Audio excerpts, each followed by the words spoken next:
There's going to be some spoilers for the Devil May Cry HD collection. I mean, if you haven't played the game, I mean, I doubt you will. But I just wanted to say, I mean, spoilers ahead. And if you're ready, grab some popcorn, grab a drink, and let's get into this.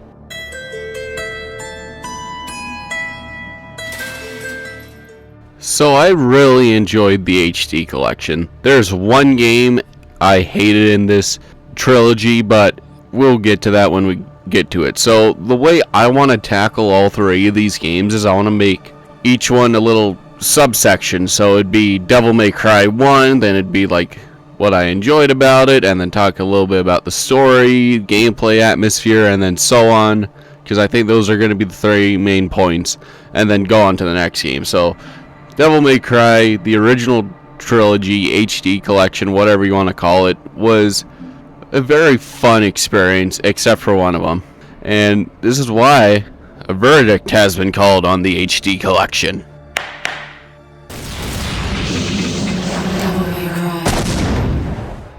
To start off this review, Devil May Cry 1 was a very fun game. There was a few instances I didn't really like, but you know, it was an early game in the early 2000s. I can get over the graphics and everything, like the fixed camera angles and everything, but I think we should talk a little bit about the story. Don't you agree?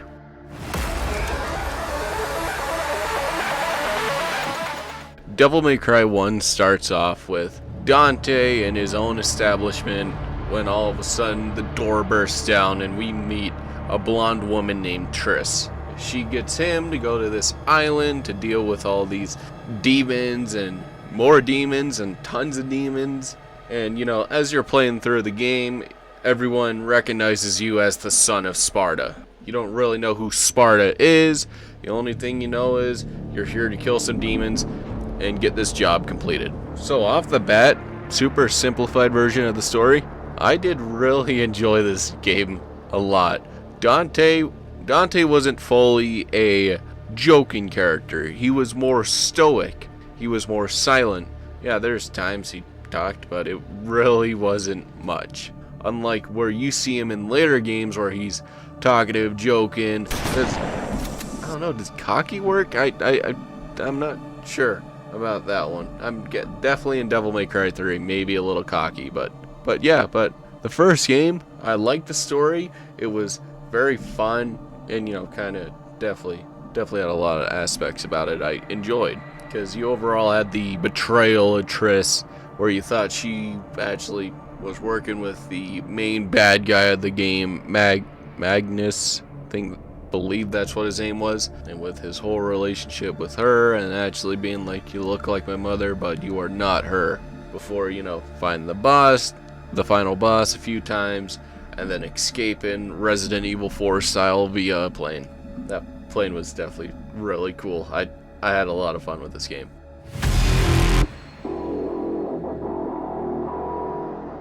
One of my favorite aspects about the Devil May Cry series as a whole is the combat system, the way it flows, the way that you can't use the same items over and over and over and over again to get your, I think this game had an SS rank? Double S? Can't really remember. But especially later on in the series, like Devil May Cry 4, where they started really hammering home using a variety of range weapons and melee weapons. I do really like the combat range system, ranks. It is such a fun and interesting mechanic that actually keeps you switching between your items, because something like, I'll use Doom as an example, you can use the super shotgun over and over and over and over and over and over and just win the game. And it's like, what's the fun in that? But then you got the other stuff like the Red Souls, where you can either upgrade your equipment, buy stuff from the shop, or buy new weapons. That's kind of it, because all these are very tough things to ask, because it's like, okay, I would like a little bit more damage or a new combo with this weapon, but you also wouldn't have enough for maybe a healing item, and so on and so on. So this game puts a lot of real thoughts into it. And one thing that helps with this game to make it stand out, which is kind of a product of its time, is the fixed camera angles. You're gonna hear me like I did really like it in Devil May Cry 1 and 3. I do really like the fixed camera angles. You're gonna hear a different side of me when it comes to Devil May Cry 2. Be prepared. But overall, the enemies were a giant standout. They had character, down to the puppets to even the Black Knight. All the bosses were really memorable. There's not one, because, well, it's been a while since I've looked at this game, but I still remember how awesome the bosses were, and especially how important the pendant was, and how that kind of makes Dante go like, what the hell, to the Black Knight, and you fight him multiple times throughout the game. Easily a strong starting point for the series.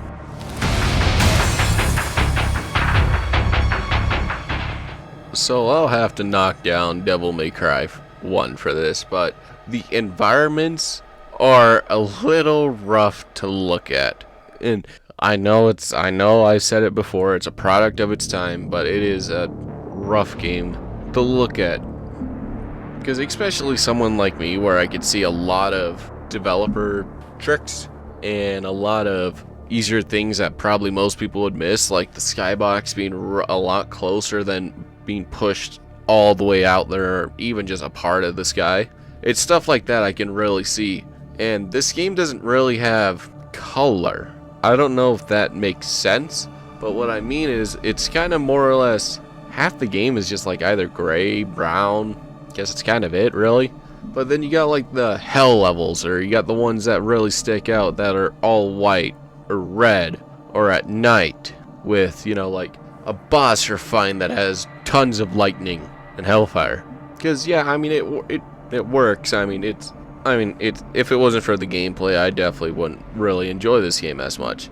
But then you got the atmosphere. You know, you're entering this abandoned castle with these demons, these puppets, and all these different enemies you're gonna be fighting throughout the game.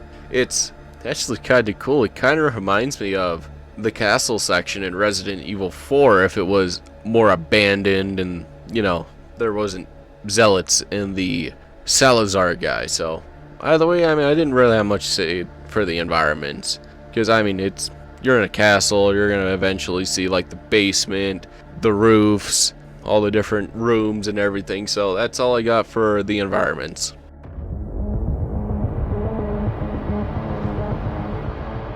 Devil May Cry 1 was easily one of the best starts to a series I have ever played. It was so good, in fact, that they made Devil May Cry 2 as this one was being made. Such a phenomenal game. If I had to rate this game, this would be an easily 8.5 out of 10. I love this game.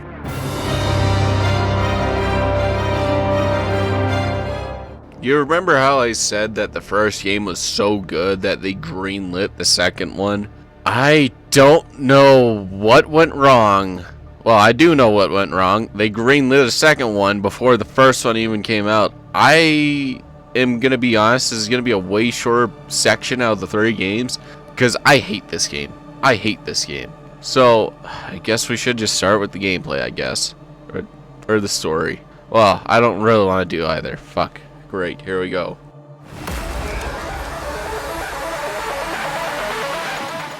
Devil May Cry 2 goes like this. So, before you start the game, you get the option of either playing as Dante or Lucia. Dante has 10 missions to him, and Lucia has, I believe it was either 11 or 13. I can't remember. But if you want to understand the full story, you got to play both sides. And the problem with playing both sides is the pacing makes no sense in this game. One of the biggest examples is it was the 3rd time Dante met up with Lucia, and she picked up an artifact or whatever. Dante was like blah blah blah. Then, you know, after that was done, they left, and in the span of 5 minutes or 3, I actually think it was like 2 minutes, Lucia was captured by the main villain of the game, and Dante just left the catacomb thing, whatever, and this old lady told him like, oh, Lucia's been captured. You're just kind of like, how? The pacing of this game makes no sense. I don't want to even keep thinking about it. That's how much it pisses me off. But I gotta say, it did definitely have one of my favorite endings. It was after you defeat the agglomeration boss of whatever the hell of all 27 bosses you fought in the game. Dante gets a motorcycle out of nowhere and drives off into the hell set. This story of this game makes no sense.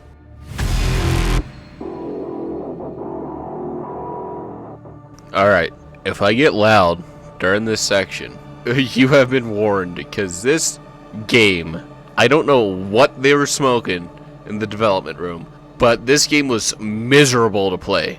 Where do I start? I guess I'll start with the combat of this game. I don't know how they managed, but Devil May Cry 1 was smooth. It was fluent. It was satisfying to attack enemies. This game did all that and went like, so we're gonna do what Devil May Cry 1 did and make it worse. So a lot of the attacks and combos and everything right like that was all terrible. They were jittery. They felt laggy. They felt very inconsistent. And this was somehow not the worst of the game's problems. The thing that made me hate this game so much is the camera angles. And don't get me wrong, I don't mind fixed camera angles, but when I'm looking at the bottom of the screen for the entire fight, or I'm looking out at the ocean, why give me a camera? At this rate, I might as well just turn off my TV, because it's doing the exact same thing. And the fact that the camera doesn't actually show you what's going on, it's all like, hold on. I'm boiling with anger because of this game. Alright, I think I've taken a few deep breaths. I think I'm ready to get back to it.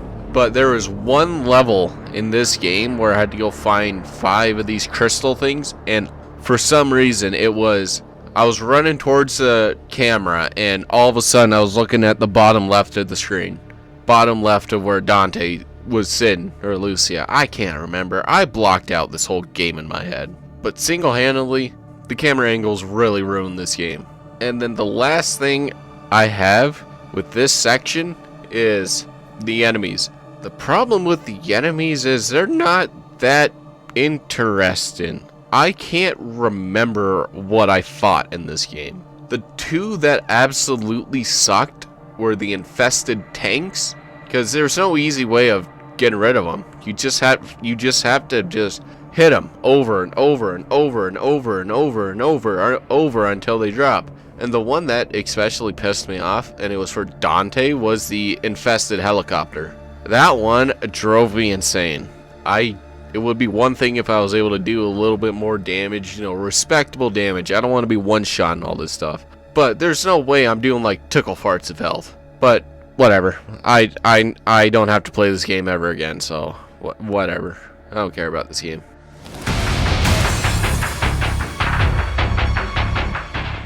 In retrospective, fuck this game. I don't even care for the environments. There was nothing even good in this game. Now, if you're here to disagree, I mean, give me some cool locations that were in this game, because I don't recall a single one. So much I hate this game.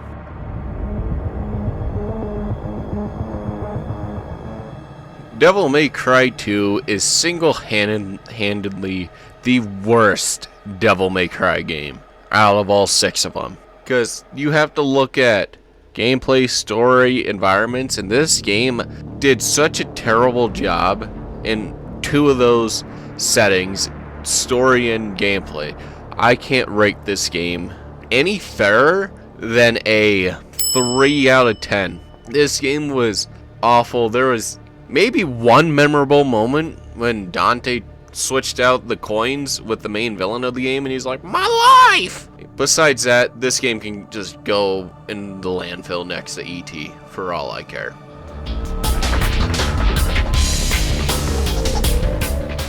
Devil May Cry 3 is such a strong contender for one of the best Devil May Cry games. Coming off of the heel of Devil May Cry 2, where that game was, as you heard, was abysmally awful. It was a game I could live my entire life never playing that game again. That's how much I don't care for it. That's how much it deserves to be in the landfill next to ET. So let's up right into the next section.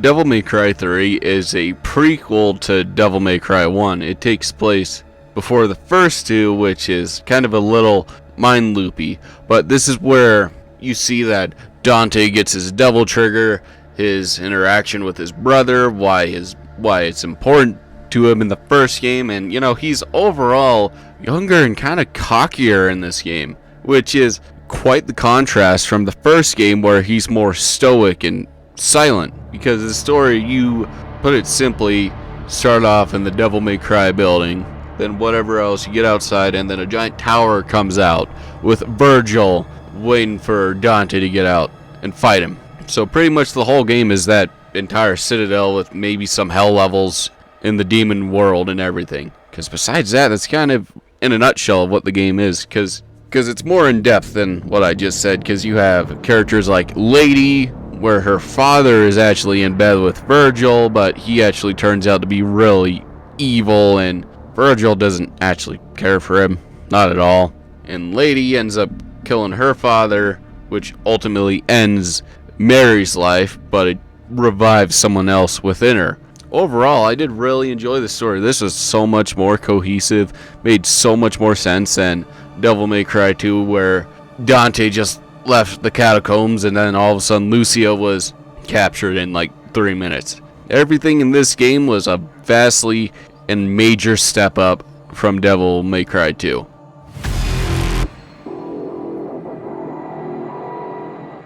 Now, if we're coming to it, so far out of the Devil May Cry games I've played, out of the last 3, this has been my favorite out of the gameplay so far. Because you have so many cool bosses. Easily, I think my favorite one I've fought in this game was Cerberus. Because here's a little fun fact. I've been listening to that song for so many years before even playing this game. And the second I played this game, I was like, oh my god, this is even cooler than just listen to the song. It makes so much more sense. But then you got like Beowulf that you fight. Heck, you even got the Dark Knight blob thing. I can't remember what it was inherently at the end of the game. And most importantly, you fight Virgil. If you ask me, it was difficulty was all over the place. It was fun and actually very much challenging. Especially Virgil. He really kicked my ass. Especially when he went into double trigger. I had to really use my stuff rationally. Because if I wasted my gold stone at any point that wasn't near the end, I straight up lost the fight. So I'm happy I rationed it and whatever else. But then my favorite thing was when you fought the Mary's father at the end, you were able to switch between Virgil and Dante. I think it had to be Dante was stuck, captured, whatever it was, trapped, and you were able to switch to Virgil, get him out, and you were able to play with him for a good bit before switching back to Dante. That was the coolest thing ever. But then you got like the other cool weapons like featured like the Yamato, Virgil's weapon, or the Rebellion, which was Dante's weapon. But then you got other ones like Beowulf, Agi and Rudda, Nevin, and Summon Swords, and so many more. All of these were so much fun to use. I think my favorite was the 2 swords, I just forgot the name, the blue and red ones. Those were so much fun to use. But this game also did introduce the 4 various attack modes like Trickster, Doppelganger, Swords Guard, and the other one. This game was more or less the foundation laying for what would come for Devil May Cry 4 in the future releases. So overall, I did really enjoy the gameplay of this game. There's maybe a few things I hated, like the ghost guys. The ghost guys sucked, but I don't think they were that bad. But otherwise, this was fun overall, and easily, I think, my favorite Devil May Cry game so far.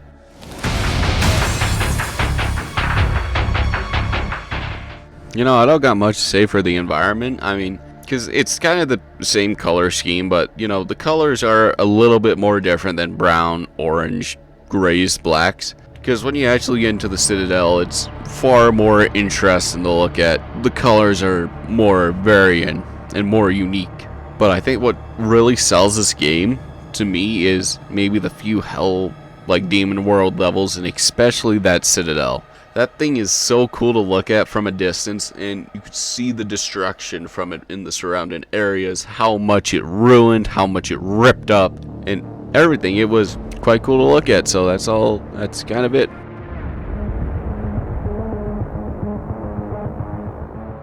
Devil May Cry 3 was a make or break game. If this game failed, Devil May Cry wouldn't be a series, a franchise, still around because of the embarrassment of 2. But because of how successful it was definitely worthy of being a sequel. Well, I guess it would be technically a prequel. I don't know. A prequel? I guess that's what it would be. So, either way, Devil May Cry 3 in my eyes ranks damn near perfect. As a 9.5 out of 10. I love this game.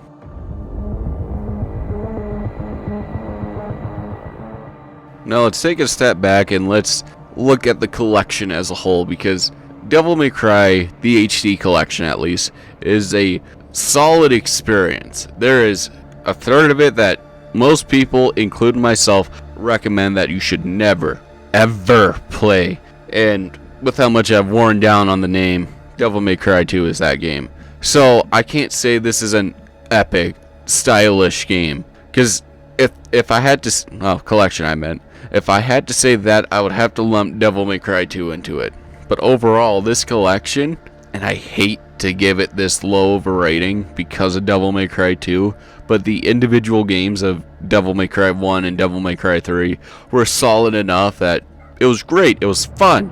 But Devil May Cry 2 definitely brought it down, so the rating of this whole collection is a 7.5 out of 10. I know it is rough for me to say because I really enjoyed Devil May Cry 1 and 3, but the second one brought the rating down hugely. So, hey, don't be mad at me, just be mad at the development of these games.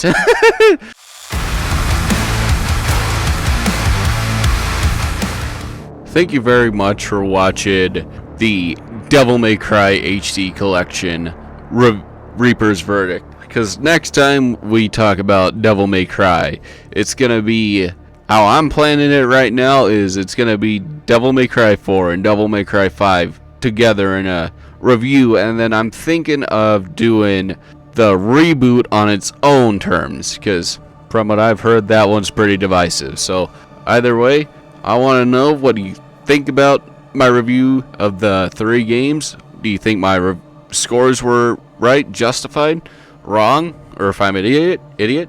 Or do you think Devil May Cry 2 is actually secretly the best game ever? I disagree with you on that one, but we can argue about it down below. So either way, thank you very much for watching, and I hope to see you again soon. Take care.